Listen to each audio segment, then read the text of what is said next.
here watching this can honestly say they've been to a RadioShack. I can say I remember one or two occasions years and years ago. May not be as cool as going to a Blockbuster or Toys R Us, one I have more memories of than the latter, but still, I once walked into one of them stores. Don't remember why I went there exactly, but if you were a kid in the 70s or 80s, you may have went there to buy games. RadioShack or parent company Tandy made an abundance of gaming devices back in the golden age, from a pretty interesting Pong clone to their own computer, but where they excelled was with handhelds. They had a ton of those that they made or licensed out from other companies. The one we're talking about today comes from Bandai, and it'll certainly get your attention when you see it and hear its name. It's Zackman.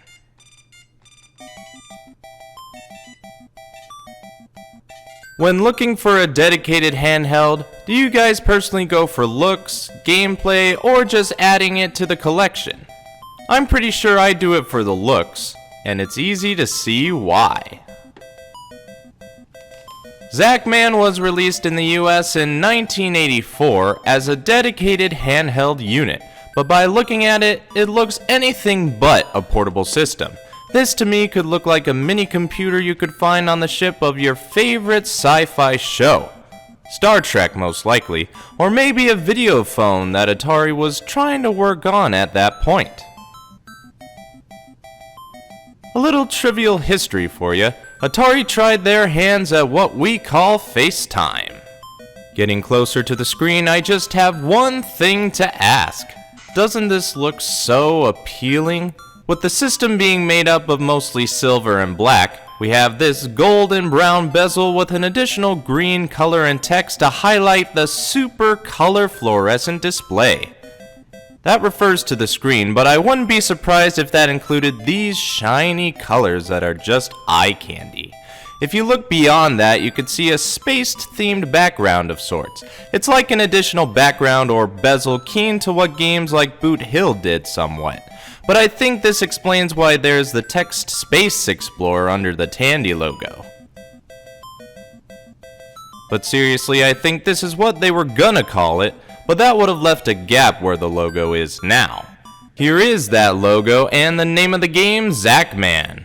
I have no idea why it's called this. It could refer to the character we control or the planet we're exploring, but it's mostly unexplained and probably for the better.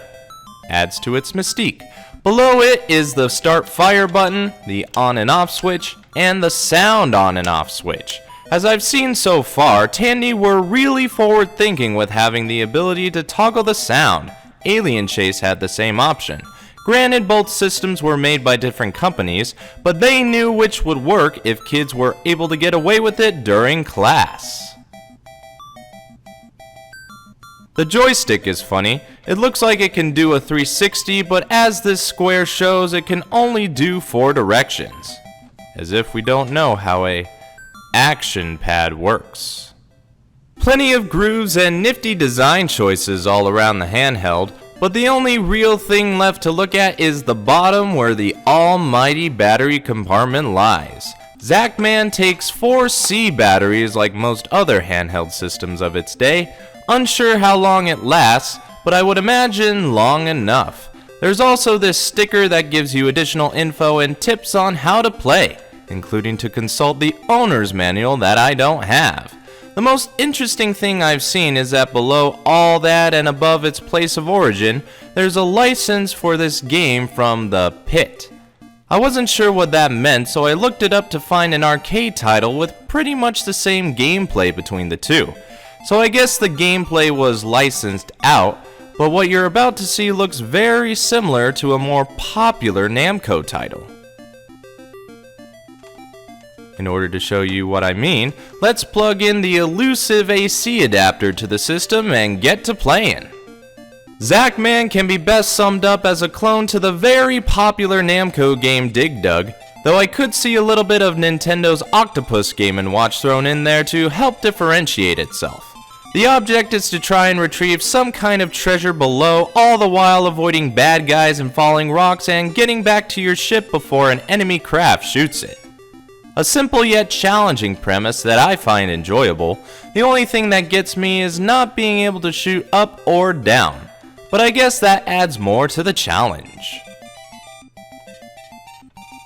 It's the little things that can make a game type more different, although that doesn't stop a legal team from slamming lawsuits on you.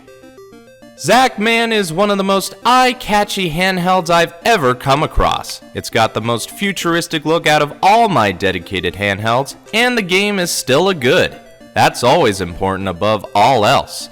If you're able to find this out in the wild, I'd be surprised if you didn't pick this up. It looks so appealing even if you didn't know what this is.